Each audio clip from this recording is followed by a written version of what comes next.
तो फ्रेंड्स, आज हम बेसिक सिलेक्शन के बारे में बात करने वाले हैं। बेसिक सिलेक्शन बेसिकली हमारे वो फोटोशॉप में बहुत सारे पावरफुल टूल्स होते हैं जिनकी मदद से हम लोग चीज़ों को सिलेक्ट कर रहे होते हैं, बट इसके बिटवीन हमें कुछ ऐसे टूल्स होते हैं जो एक्स्ट्रा हेल्प करते हैं उस प्रोसेस को फास्ट करने के लिए। उसके लिए इन बेसिक जो सिलेक्शंस होते हैं उसका यूज़ हो रहा होता है। इसमें मैं डिस्कस करूँगा कि किस तरह से ओवरऑल सारी चीज़ों को एक साथ सिलेक्ट किया जा सकता है, किस तरह से सिलेक्ट करके उस इमेज को एक जगह से दूसरी जगह पे ट्रांसपोर्ट किया जा सकता है, और इस कोई भी सिलेक्शन को इन्वर्स कैसे किया जाता है, उसकी ऑपोजिट एरिया को कैसे सिलेक्ट किया जाता है, और रॉन्ग सिलेक्शंस को कैसे डिलीट किया जाता है या रीसिलेक्ट किया जाता है। चलते हैं अपनी वीडियो की तरफ। ये वीडियो बहुत इन्फॉर्मेटिव होने वाली है, तो इस वीडियो को आखिर तक ज़रूर देखिएगा। मैंने ये एक ब्लैंक पेज खोला हुआ है, इस पर मैं कुछ एक एक्स्ट्रा की मैंने इसमें लेयर ली है, एम्प्टी लेयर है, और मैंने एक ब्रश टूल के साथ मैंने इसको सेलेक्ट किया और मैंने कुछ ड्रॉ किया। अब मैं इस टूल को, अगर इसमें मैंने ड्रॉ किया, ये आप देख सकते हैं एक सेपरेट लेयर पे है, इसको मैं मूव कर सकता हूँ चीज़ों को। इस मूव टूल को तो यूज़ किया जा सकता है चीज़ों को मूव करने के लिए। अलग से अगर हमें पूरी एरिया को सिलेक्ट करना है और पूरी एरिया को सिलेक्ट करके मूव करना है, तो हम एक यहाँ पे सिलेक्ट मेन्यू में जाएंगे, कंट्रोल ए की कमांड आपको नज़र आती है, कंट्रोल ए। ये बेसिकली आप इसमें किसी भी टूल के ऊपर है, और अगर आपने कंट्रोल प्रेस किया तो आप इसको सिलेक्शन में मूव कर सकते हैं। आप देख सकते हैं कि वो मैंने कंट्रोल प्रेस किया हुआ है, माउस की से मैं उसको मूव कर रहा हूँ, और कंट्रोल ए करने के बाद उसने उस एरिया में से खुद देख लिया कि कौन सा एरिया एक्टिव है, कौन सा एक्टिव नहीं है। तो देखिए उसने इसको सिलेक्शन में कन्वर्ट कर दिया और हम इसको मूव कर पा रहे हैं। किसी भी जगह पे हम इसको ले जा सकते हैं, जहाँ हम जाएंगे उसको छोड़ सकते हैं। उसके बाद ये एक दफ़ा करने के बाद सेकेंड टाइम आपको कंट्रोल टूल यूज़ नहीं करना, अनलेस आप इस सिलेक्शन को ऑफ कर दें। तो आप इसको इसी सिलेक्शन में ही रहेगा और आप इसको पूरी जगह पे मूव कर सकते हैं। इसको मैं अभी कंट्रोल डी कर लेता हूँ, डी सिलेक्ट कर लिए। अच्छा, इसका दूसरा एक और तरीका है कि इसको अगर सिलेक्ट करना है तो आप यहाँ पे इस जगह देख सकते हैं कि ये मैंने लेयर एक को ओपन की हुई है जहाँ पे ये अलग से ड्रॉ हुआ है।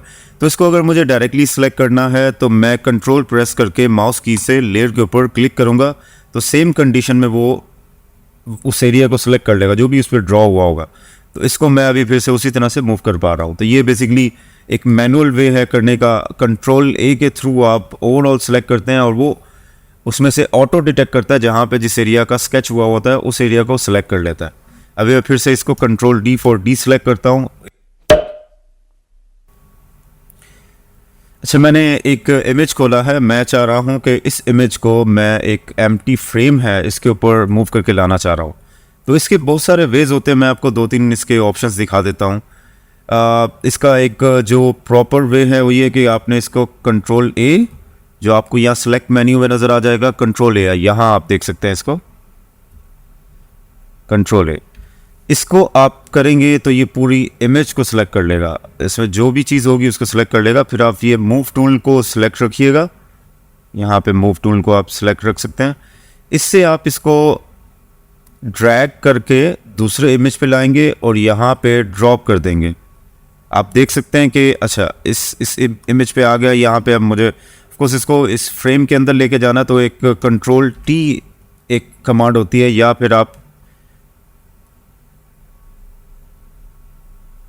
कंट्रोल टी एक कमांड होती है। उसके अलावा आप ये जो है आपको ये एडिट मेन्यू में मिल जाएगा, यहाँ पे आप देखें फ्री ट्रांसफॉर्म करके, आप इसको यहाँ से भी फ्री ट्रांसफॉर्म करेंगे, ये कमांड आपकी वर्क करेगी।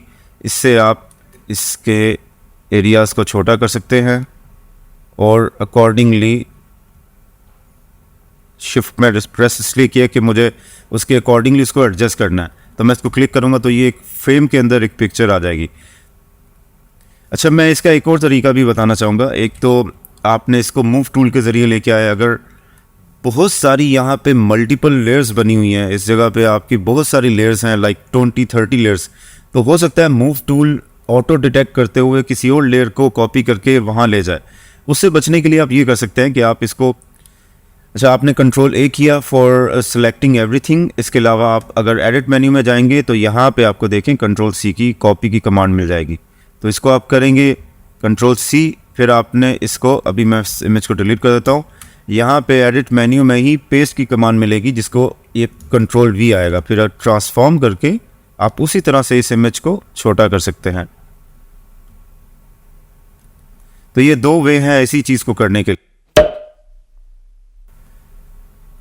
अच्छा, मैं अभी एक इमेज खोला है और मैं चाह रहा हूँ कि जो भी ये इस पे फ्रूट्स हैं, जो फ्लोटिंग ऐसी पिक्चर ली गई है, इन फ्रूट्स को सिलेक्ट किया जाए। तो ऑफ कोर्स इसके लिए बहुत पावरफुल टूल्स हैं, आप बहुत सारे टूल्स की हेल्प से इसको कर लेते हैं। अभी मैं इसके लिए ये मैजिक वॉन्ड का इस्तेमाल कर रहा हूँ। अगर मैजिक वॉन्ड से मैं इसको क्लिक करता हूँ, मैं इसकी थोड़ी सी टॉलरेंस बढ़ा लेता हूँ। इसको मैंने अलग वीडियो में डिस्कस किया जिसका मैं लिंक डिस्क्रिप्शन में दे दूँगा। इसकी टॉलरेंस को मैं थोड़ा सा कम करके या ज़्यादा करके इस एरिया को मैंने सेलेक्ट कर लिया है, क्योंकि ऑफ कोर्स मैं अगर बाकी डिज़ाइन के एरियाज़ को सिलेक्ट करने जाऊंगा, इस सब डिटेल इतने इसको सबको स्केच करना वो बहुत टाइम कंज्यूमिंग होगा। तो बेहतर है कि हम बैकग्राउंड को सिलेक्ट करें और इसके बाकी एरिया को एक्सट्रैक्ट कर लें। अच्छा, अगर बैकग्राउंड को सिलेक्ट किया, अगर इसकी मैं कंट्रोल जे एक कॉपी बनाता हूँ, तो देखिए ये तो खाली बैकग्राउंड को सिलेक्ट कर रहा है, लेकिन मुझे बैकग्राउंड तो नहीं चाहिए, मुझे तो उस एलिमेंट्स को उठाना है, उस फोटोग्राफ को उठाना है। तो मैं एक दफ़ा कंट्रोल जी की कमांड यूज़ करता हूँ, वापस जाता हूँ। ये भी मैंने बैकग्राउंड की सिलेक्शन उसी स्टेप पे मैं आगे वो वहाँ पे आया हूँ, मैंने अभी बैकग्राउंड सेलेक्ट किया हुआ है। तो इसके लिए एक अच्छी कमांड होती है, आप सेलेक्ट में जाएंगे इन्वर्स। इन्वर्स बेसिकली ये करता है, इसकी शॉर्टकट की है शिफ्ट कंट्रोल आई। तो आप इस शॉर्टकट की को भी याद कर लें ताकि टाइम टू टाइम आपसे यूज़ होती रहें ये चीज़ें। तो ये जो की है, इसको आप प्रेस करेंगे तो वो जो भी सिलेक्ट किया होगा उसका ऑपोजिट दूसरा एरिया सेलेक्ट कर लेगा।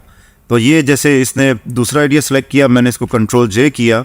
अब मैं इसके बैकग्राउंड में कुछ भी दूसरा कलर डाल के देखता हूँ, तो देख सकते हैं आप कि वो इमेज अलग लेयर पे एक फ्यू क्लिक्स के साथ आ गया।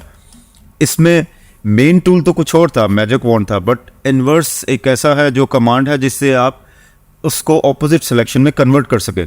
तो ये बेसिक्स जो होती हैं, कॉमन जो सिलेक्शन के जो टूल्स होते हैं, जो ये बहुत काम के होते हैं, जो टाइम टू टाइम आपको फ़ायदा देते हैं। सेम चीज़ है, मैंने एक इमेज ओपन किया, अगर ये जितना कॉम्प्लेक्स इमेज है, अगर इसके अंदर मैं अगर सेलेक्ट करने जाऊंगा तो मैं इस बैकग्राउंड को सिलेक्ट करूंगा। मैं बैकग्राउंड्स को शिफ्ट की प्रेस करके कुछ एरिया को मैं सिलेक्ट कर लेता हूं। आप देख सकते हैं बस फ्यू क्लिक्स कर रहा हूं इसमें। यहाँ पे मैं जो एरियाज़ मुझे चाहिए हैं, मैं अभी फ़िलहाल के लिए इतनी एक्यूरेट सिलेक्शन नहीं कर रहा हूँ, मैं सिर्फ इस इन्वर्स का एक प्रॉपर जो है आपको पर्पस सिखाना चाह रहा था। तो मैंने इसको सिलेक्ट कर लिया ऑलमोस्ट। अब मैं अगर ये कंट्रोल शिफ्ट आई करके इन्वर्स करूँगा तो ये बाकी एरिया को सिलेक्ट करेगा। तो आप देख सकते हैं कि वो पूरा इमेज ऑलमोस्ट, ये हम लोग डिटेल में इसको मज़ीद क्रॉप कर सकते हैं, बट मेन पर्पस है कि ये इन्वर्स की कमांड को सही तरीके से समझ लेना। तो आप देख सकते हैं कि वो सारे एलिमेंट्स अगर मैं इंडिविजुअली इनको सेलेक्ट करने जाता तो बहुत टाइम कंज्यूमिंग होता। तो मैंने सिर्फ बैकग्राउंड को सिलेक्ट किया, उसको इन्वर्स किया और मुझे ये पूरा इमेज के अंदर डिफरेंट एलिमेंट्स जो हैं वो एक्सट्रैक्ट होकर मिल गए। तो ये बहुत पावरफुल टूल होता है और क्विक वर्क। अच्छा, मैंने एक इमेज खोला हुआ है, मैं बेसिकली हम इस एरिया को पूरा स्टडी कर रहे हैं। जो टॉप के जो चार हमारे पास कंट्रोल ए, डी सेलेक्ट, री सेलेक्ट एंड इन्वर्स, इसके अंदर आपकी ये बेसिक जो सिलेक्शन है वो बहुत आपके यूज़फुल होती है। तो इसको हम सेलेक्ट चेक करते हैं कैसे होता है। लेट्स सपोज कि मैंने मैजिक वॉन्ड ही टूल लिया और बैकग्राउंड को सिलेक्ट किया, लेकिन ये सिलेक्शन इतनी अच्छी नहीं हुई, तो ये रॉन्ग है। तो मुझे चाहिए कि नहीं, इस तरह से नहीं होना चाहिए, इसको मज़ीद इम्प्रूव करना चाहिए। तो उसके लिए दो तरीके कार है, या तो मैं कंट्रोल जी करूं कि मैं एक कमांड पीछे जाऊं, या मैंने अगर बहुत सारे मल्टीपल सिलेक्शन ले ली हैं चीज़ों की और मुझे अगर डी सेलेक्ट करना है, मैं अगर कंट्रोल जी करूंगा तो वो एक वक्त में एक सिलेक्शन को पीछे लेके जाएगा। मुझे बहुत टाइम कंट्रोल जेड प्रेस करना होगा इन ऑर्डर टू कि मैं पहली वाली सिलेक्शन में जाऊँ। तो इसकी एक शॉर्टकट की होती है, वो आप अगर सेलेक्ट में जाएंगे तो आप डी सेलेक्ट कर सकते हैं, मतलब जो भी सिलेक्टेड एरिया है वो एक क्लिक में ओवरऑल डी सेलेक्ट हो जाता है।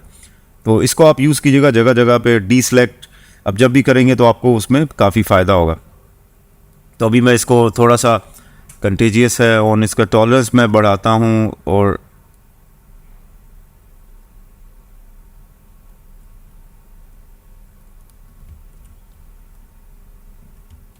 अच्छा, अगर हमें वैसे सिलेक्ट करना है इसको तो मैजिक वॉन्ड से हम सिलेक्ट कुछ शिफ्ट प्रेस करके हम ऐड करते रहेंगे।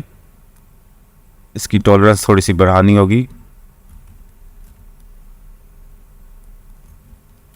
स्टेप वाइज आप एक एक की कलर्स को सिलेक्ट करके आप इसको काफ़ी क्लोज सिलेक्शन में कन्वर्ट कर सकते हैं। कुछ एरियाज अगर ऐसे रह जाते हैं जो आपको एक्स्ट्रा सेलेक्ट हो जाते हैं तो आप लॉसो टूल से और दूसरे टूल्स की हेल्प से इसको कर सकते हैं। अभी मैंने दोबारा मैजिक वॉन्ड लिया हुआ है और शिफ्ट की प्रेस करके मैं इस एरिया को भी सिलेक्ट कर रहा हूँ। तो मैं अगर यहाँ पे इसको दोबारा से जो हमने अभी सीखा ये इन्वर्स का टूल किया और कंट्रोल जे किया तो ये देखें ये टेलीफोन जो है ये एक अलग लेयर पे आ गया। तो ये बेसिकली ये बेसिक टूल्स का काफ़ी बीच में बार बार यूज़ हो रहा होता है। रीसेलेक्ट करते हैं हम, डीसेलेक्ट करते हैं, ओवरऑल सारी चीज़ों को सिलेक्ट कर रहे होते हैं। तो ये काफ़ी ज़्यादा यूज़फुल होती है चीज़ें। अच्छा, ये मैंने एक इमेज खोला हुआ है स्काई का, इसको मैं सिलेक्ट करना चाह रहा हूँ। मैंने यहाँ पे एक क्विक सिलेक्शन टूल खोला हुआ है, इससे मैं सिलेक्ट करने जाता हूँ। अच्छा, मुझे बीच में फील होता है कि ये सिलेक्शन थोड़ी रोंग आ रही है, इतनी अच्छी नहीं आ रही। तो मैं इसमें इसको सेलेक्ट मेन्यू में जाके डीसेलेक्ट कर सकता हूँ। अच्छा, मुझे अगर फील हो कि नहीं शायद सिलेक्शन सही थी, मैंने इसको फर्दर कंटिन्यू करना चाहिए था, तो रादर देन मैं दोबारा से इसको क्रिएट करूँ, मैं अभी फ़िलहाल के लिए एक एरिया सेलेक्ट करता हूँ यहाँ तक का। लेट्स सपोज मैं इसको ऐड करते हुए यहाँ तक ले आता हूँ। मैंने गलती से इसको कंट्रोल सी या मैंने इसको डीसेलेक्ट कर लिया इस एरिया को, लेकिन मुझे कुछ सेकंड में महसूस हुआ कि नहीं, आई थिंक ये सही सिलेक्शन होगी थी, मुझे इसको रीसेलेक्ट करने लेना चाहिए। तो इसके लिए एक अलग कमांड होती है, आप इसको रीसेलेक्ट कर सकते हैं। इसकी शॉर्टकट की है कंट्रोल शिफ्ट डी। आप इसको प्रेस करेंगे तो आप उस एरिया को दोबारा सेलेक्ट कर सकते हैं। तो देखें एक सिंगल क्लिक में कुछ ये, क्योंकि मल्टीपल ऐसी चीज़ें होती हैं जो आप डीसेलेक्ट कर देते हो, तो उसके लिए आप नहीं चाहोगे कि सारी चीज़ों को एक साथ दोबारा से आप सिलेक्शन में कन्वर्ट करो फिर उसको आप यूज़ करो। और अगर आपने गलती से वो रिमूव कर दी सिलेक्शन तो आपको दोबारा सेलेक्ट करने के लिए उसका ये रीसेलेक्ट का ऑप्शन यूज़ कर सकते हैं। तो आप ये रीसेलेक्ट, अभी एक दफ़ा जो चीज़ हो जाती है वो दोबारा देखें इनएक्टिव हो जाती है। तो ये देखें अभी ये इनविजिबल हो गया है, क्योंकि अभी दोबारा से जब उसकी कमांड की ज़रूरत पड़ेगी तब वो एक्टिव होगा, तब आप उसको यूज़ कर सकते हो। तो इसकी वजह से आप चीज़ों को रीसेलेक्ट कर सकते हो, जिसकी कंट्रोल शिफ्ट डी जो है शॉर्टकट की है। तो फ्रेंड्स, उम्मीद है आज की वीडियो आपको बहुत पसंद आई होगी। अगर इससे रिलेटेड कोई भी क्वेश्चंस हैं आपके, कोई भी क्यूरीज़ हैं, आप कमेंट सेक्शन में मुझसे डायरेक्टली पूछ सकते हैं, मैं उस पर आपको आंसर दे दूँगा। तो आप इस वीडियो को लाइक करें और सब्सक्राइब करें।